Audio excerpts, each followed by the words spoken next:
5 বছর হয়ে গেল। এখন আমি বিদেশের মাটিতে পড়ে আছি। বাসার কথা খুব মনে পড়তেছে।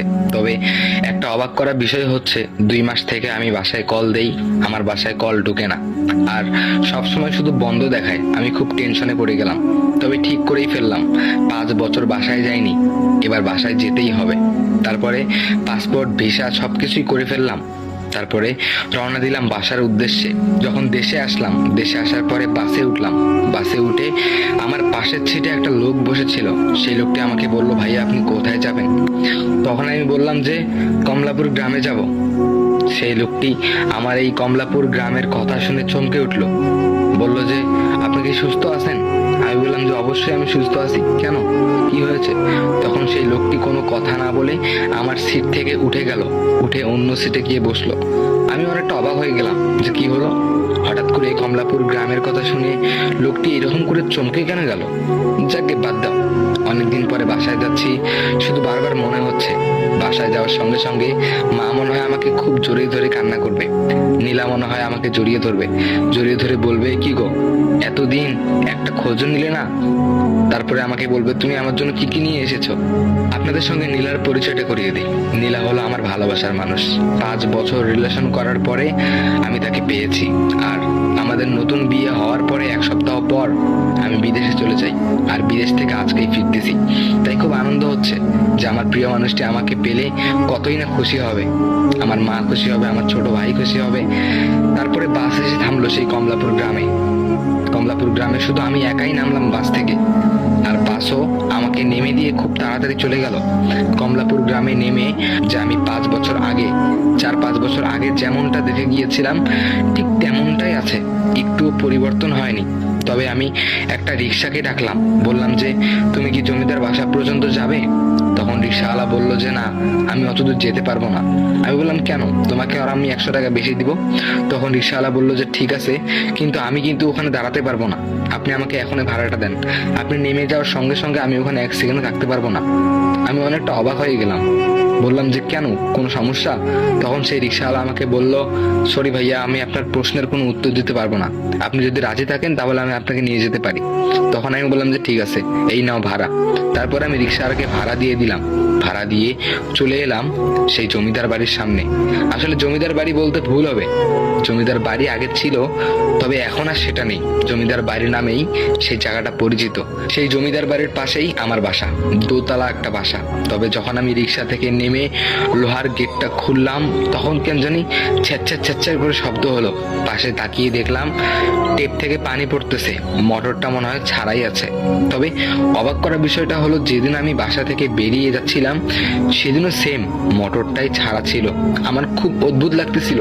তারপরে যখন আমি বাসায় ঢুকলাম, হঠাৎ করে দোতলায় তাকিয়ে দেখলাম নীলা, আমার সেই প্রিয় মানুষটি, সন্ধ্যা বাতি দিচ্ছে। তবে তখন কিন্তু অনেকটা সন্ধ্যা হয়ে গিয়েছিল। তারপরে আমি যখন নীলাকে চিৎকার করে ডাকলাম, নীলা কেন জানি শুনতে পেল না। তারপরে আমি সিঁড়ি দিয়ে উপরে উঠলাম। উপরে উঠে নীলাকে বললাম যে নীলা, এই দেখো আমি এসেছি। তখন নীলা আমার দিক তাকিয়ে বলল, ও তুমি এসেছো, আচ্ছা ঠিক আছে, ব্যাগটা রেখে ঘরে গিয়ে ফ্রেশ হও। আমি অবাক হয়ে গেলাম, কি ব্যাপার, 4-5 বছর পর আমি বাসায় আসলাম আর নীলার এইরকম রিয়াকশন? বুঝলাম না ব্যাপারটা। আমি আসার সঙ্গে সঙ্গে সে হয়তোবা আমাকে জড়িয়ে ধরতো, সে হয়তোবা কান্না করতো, তবে সে খুশি হতেও পারতো, কিন্তু সে হঠাৎ করে এরকম আচরণ কেন করলো? তারপরে বেরিয়ে এসলো আমার মা। আমার মা এসে বললো, কিরে খোকা, চাকরি থেকে এখন আসলি, তাড়াতাড়ি ফ্রেশ হ, তাড়াতাড়ি ফ্রেশ হ। আমি আরো অবাক হয়ে গেলাম, দেখলাম যে আমার মা হঠাৎ করে চাকরির কথা কেন বললো। আসলে 4-5 বছর আগে আমি দেশে একটা চাকরি করছিলাম। সে চাকরি থেকে আসার সঙ্গে সঙ্গে আমার মা আমাকে এই কথাটাই বলতো, খোকা এসেছিস চাকরি থেকে, ঠিক আছে ফ্রেশ হওয়া, নাস্তা খা। কিন্তু আমি তো আজকে চাকরি থেকে আসলাম না, আমি তো বিদেশ থেকে আসলাম। আমার মায়ের তো খুশি হওয়ার কথা, আমার মায়ের তো কান্না করার কথা আমাকে দেখে, তাই না? খুশি হওয়ার কথা, কিন্তু এমন কেন? তারপরে একটু উকি মেরে মেরে ছোট ভাইটাকে খুঁজছিলাম। তবে একটু এগিয়ে বারান্দায় গিয়ে দেখলাম ছোট ভাই লুডুস খাচ্ছে। আমি আবার অবাক হয়ে গেলাম, যেদিন আমি এখান থেকে যাচ্ছিলাম সেদিনও আমার ছোট ভাই লুডুসই খাচ্ছিল। কেউ একটু পরিবর্তন হয়নি, বাড়িটা আগের মতোই আছে। আমি অনেক অবাক হয়ে গেলাম, আমার মাথা কাজ করতেছিল না। তারপর আমি ব্যাগটা রেখে বাথরুমে গেলাম ফ্রেশ হওয়ার জন্য।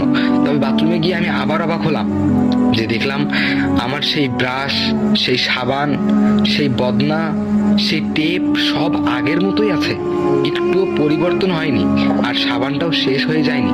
আমি অনেকটা অবাক হয়ে গেলাম। তারপরে যখন ফ্রেশ হয়ে বের হলাম, হঠাৎ করে দেখলাম আমার সামনে নীলা এসে দাঁড়িয়ে আছে। ভয় পেয়ে গেলাম, বললাম নীলা, হঠাৎ করে তুমি আমার সামনে দাঁড়িয়ে আছো কেন? তখন নীলা বলল যে আমি তোমার জন্য নাস্তা এনেছি, তাড়াতাড়ি নাস্তা খেয়ে নাও। এই কথা বলে নীলা আবার চলে গেল। আমি অনেকটা অবাক হয়ে গেলাম, কি ব্যাপার, যে মানুষটাকে আমি এত ভালোবাসতাম, যে মানুষটার সঙ্গে 5 বছরের রিলেশন ছিল আমার, সেই মানুষটা এরকম আচরণ কেন করতেছে? তখন আমি ভাবতে শুরু করলাম, এই 4-5 বছরে মনে হয় নীলা অন্য কাউকে পেয়ে গিয়েছে, আমাকে হয়তো বা ভুলে গিয়েছে। তখন আমি এইটা ভাবতে শুরু করলাম। তারপরে রাত হয়ে গেল, রাত 10টা বাজে। পুরো টিভির আওয়াজ পাচ্ছি। তারপরে হঠাৎ করে পাশের রুমে গিয়ে দেখলাম মা আর নীলা বসে টিভি দেখতেছে। আমি বললাম যে মা, ঘুমাবে না? তখন মা বললো যে না, আর একটু পরে ঘুমাবো, এই সিরিয়ালটা শেষ করি। তারপরে দেখলাম যে সিরিয়ালটার মধ্যে সে আগের সিরিয়ালটা, 5 বছর আগে যে সিরিয়ালটা ছিল, সেই সিরিয়ালটাই এখনো চলতেছে। আর সেই পর্বটাই ছিল যে পর্বটা আমি দেখে গিয়েছিলাম। খুব অবাক লাগতেছে। তারপর কি হলো জানেন? সো গাইস, গল্পটি কেমন লাগতেছে একটু কমেন্ট বক্সে জানাবেন। এটা হলো প্রথম পার্ট। সো এখন আপনারা বলেন যে দ্বিতীয় পার্ট দিব কি দিব না।